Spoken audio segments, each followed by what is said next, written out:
So you've started your group, you've built your tribe, you developed it, you've spent so much time writing the content, you've planned the events, and you've even shared ideas in the group to help solidify its value and to support its members.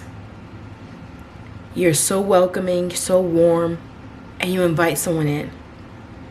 And now they're secretly messaging your members, doing you dirty, and they're stealing your ideas. What do you do with that? That's what we're going to talk about in today's video. Stay tuned.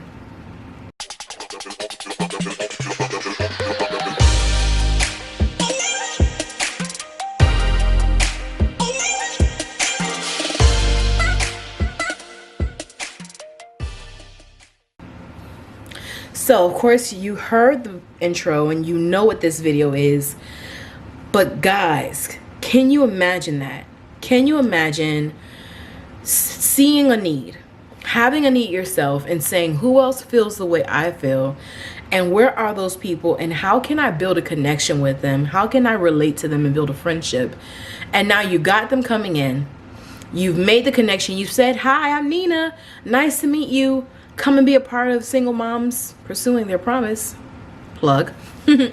And you've done everything from curating content to hosted events and coordinated meetups. And you've just been trying to say, how can I be selfless? Like, how can I now fully apply that John Maxwell book that I've been reading? And you're thinking, okay, I don't want to be afraid. I don't want to move from insecurity and doubt and suspicion and being paranoid. So I want to welcome people in. I want to invite and expand, because the more I expand, the more influence I have, the more people I can get on board to help serve this community so that I'm not in it alone. But now you've invited the wrong person in. They came in, they seem to be kind, they posted every now and again, their posts increased. Their posts became more self-centered, self-focused, more self-promoting, and now they've lost their desire to contribute to the whole. They're focused on themselves. And what makes matters worse is that they are actually stealing your ideas instead of using your ideas to inspire their own. Or instead of using your ideas and say, how can I tweak that and improve it so that more people can get more out of this?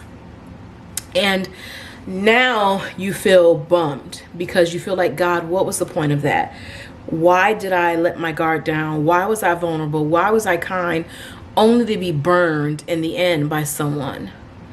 And what I'm going to say to you is, I'm going to probably lose my cool points and my professional player's card, right? Or whatever you want to call it, black card. You have to be honest about what matters to you more. The goal or the title. And what do you mean by that, Nina? What do you mean by I need to know that? And what does that mean, and what does that look like?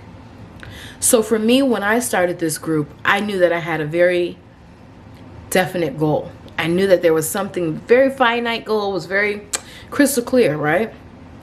It wasn't about me. It was about remembering those tears, that pain, that drudgery, and remembering what my kids felt like and having to bring them to counseling because of the violence they saw or because of the transitional living and just what that looked like. And saying, God, I want to do something about it. I cannot give on the level I want to give. So what can I do? And what platform have you given me? And you've made it about the people. So if someone takes your idea and they try to take your tribe, what matters more? Your title? The fact that you have to be the credit taker of the idea? The fact that you have to be the one who becomes known behind the idea? Or the fact that the community was served and that need was met? And that you can have a confident swag knowing that someone did something that you initiated. God knows it, and he is still faithful. He's still faithful to reward. I always tell the women in my community that it doesn't matter from what direction your return and harvest comes. As long as you plant that seed in faith and you work and nurture and cultivate your environment, it doesn't matter from which angle it comes. Meaning, if you're doing good and someone is doing you dirty, you best believe they are going to reap what they sow. Not only that, but they're not you. So even if they take your idea and they serve your community, they will never have the DNA and the imprint of who you are to sustain that momentum in the same capacity in which you sustain it. There is only one you. And I know that's so cliche. And I know we say that all the time. But it's real talk. There is only one you. I don't care if you are a triplet, quintuplet, whatever. You have a unique makeup and mold that God designed for a specific assignment and for a purpose that only you can fulfill. So ask yourself, what is it really about? Is it about your glory? Is it about your shine? Is it about the credit coming from you? Or is it about the need really being met? I can tell you, as an owner of a community or a founder of a community or manager or organizer, however you want to say it, I can tell you that it is so scary letting people in. It forces you to be vulnerable. It forces you to have to now build the trust that you proclaim to stand upon. It forces you to do all those things and test you and test your integrity. Are you really about this cause and mission?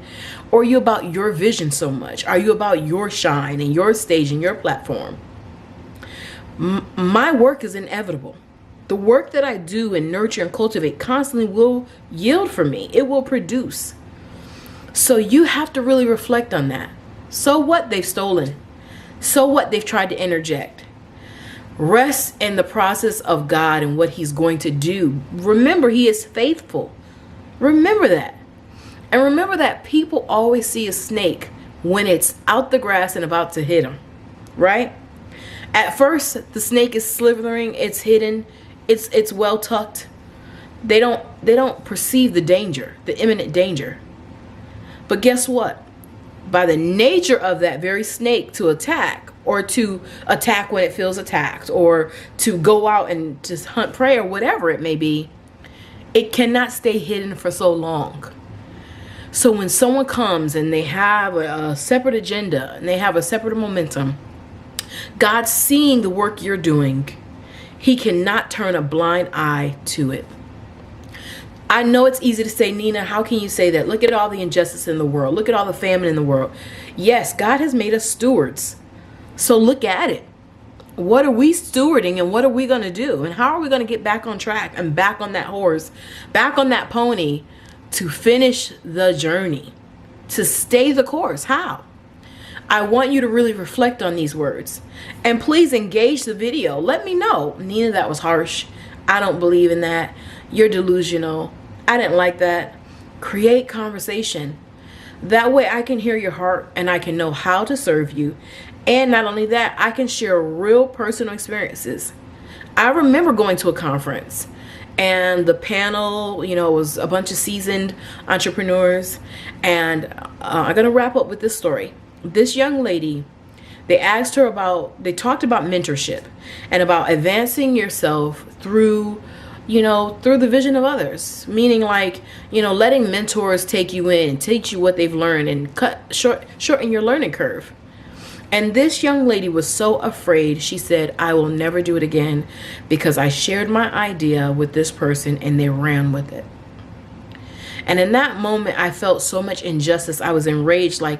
How could you take someone under your wing and just do them dirty in the event they're telling you about, or the book, the plan they're telling you, or the project idea they're telling you? You just run with it on your own and just don't even regard them to say, hey, I was thinking, can I use your idea? And if I do, can I send this your way? Or what can we do to make this work for both of us? Instead, you're just sleazing them. You know what I'm saying? And hearing that, I was at that space. And then later on, when I had a chance to talk with her in the lobby and hearing her, I started to realize that there was something in her that made her want to finally be looked at as she had won. All the mistakes of her past And I saw myself in her and in that story. And I realized that sometimes we have been so wounded and we have messed up so much in life that we're looking for our moment, our moment to proclaim to the world, I am not a screw up, I am brilliant, I am fierce, and I have intelligence like the next one. So when we have this baby and we nurture it only for someone to rob us of it, we think our chance is over. We think, God, what am I going to do now? We think, they're going to get all the glory and credit. But if that one idea came from you, that's enough to make them think, that's a good one. I'm taking that. Imagine how much more is inside of you. Imagine that. And then let's talk. I hope you'll like this video. Please subscribe, like it, comment below, and engage. I'll see you next time. Bye.